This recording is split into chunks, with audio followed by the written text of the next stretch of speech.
नमस्कार दोस्तों, आप सभी का स्वागत है स्टेनो हेल्प के यूट्यूब चैनल पर। दोस्तों, डिक्टेशन लीगल डिक्टेशन रहेगी। एमपी हाई कोर्ट का जो स्किल टेस्ट लगने वाला है उसके लिए काफ़ी महत्वपूर्ण डिक्टेशन है। दोस्तों, इसी प्रकार की डिक्टेशन अगर आप डेली लिखना चाहते हो तो हमारे पेड ग्रुप को ज्वाइन करें। 31 मई तक बेस्ट ऑफर चल रहा है जिसमें आपको 100 रुपीज़ में 1 मंथ के लिए लीगल डिक्टेशन मिलेगी daily with PDF with outline. तो अगर ग्रुप को आप ज्वाइन करना है तो डिस्क्रिप्शन में नंबर दिए गए हैं, उस पर आप कांटेक्ट कर सकते हो और ग्रुप में ऐड हो सकते हो। तो स्टार्ट करते हैं। 3, 2, 1 स्टार्ट।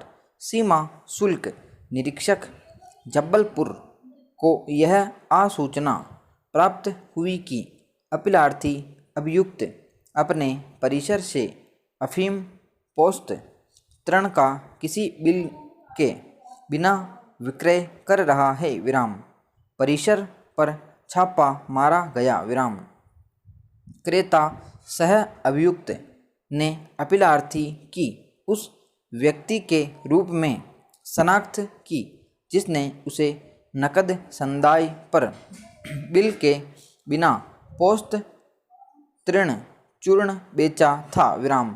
अपीलार्थी द्वारा सह अभियुक्त को पोस्त तृण बिना बिल के बेचने के बारे में समस्वीकृति कथन भी किया गया विराम।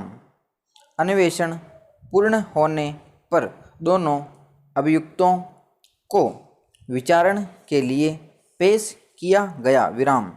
विचारण न्यायालय ने दोनों अभियुक्तों को दोष सिद्धि और दंडादिष्ट किया विराम।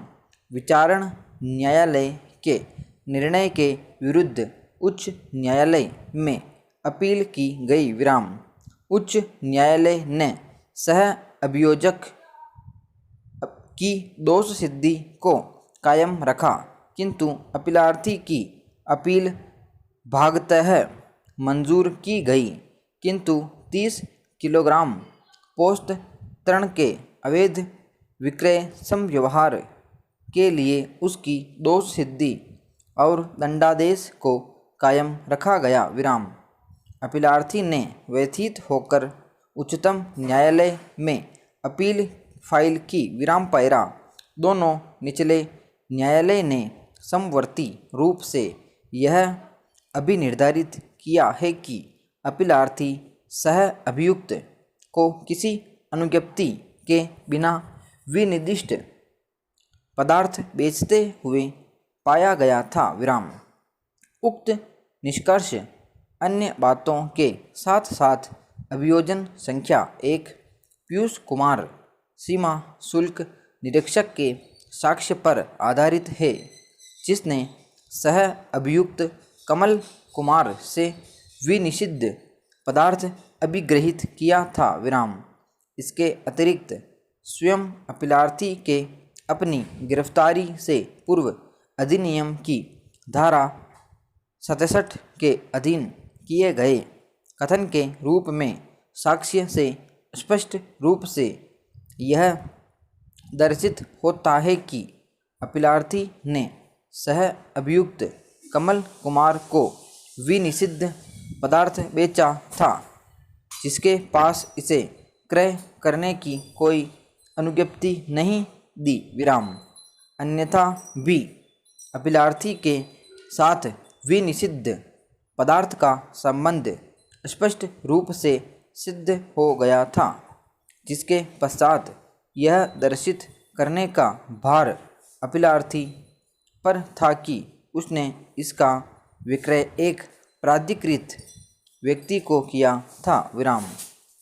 सह अभियुक्त से बरामदगी एक खुले स्थान से की गई थी जिस पर अधिनियम की धारा 42 लागू नहीं होती है विराम।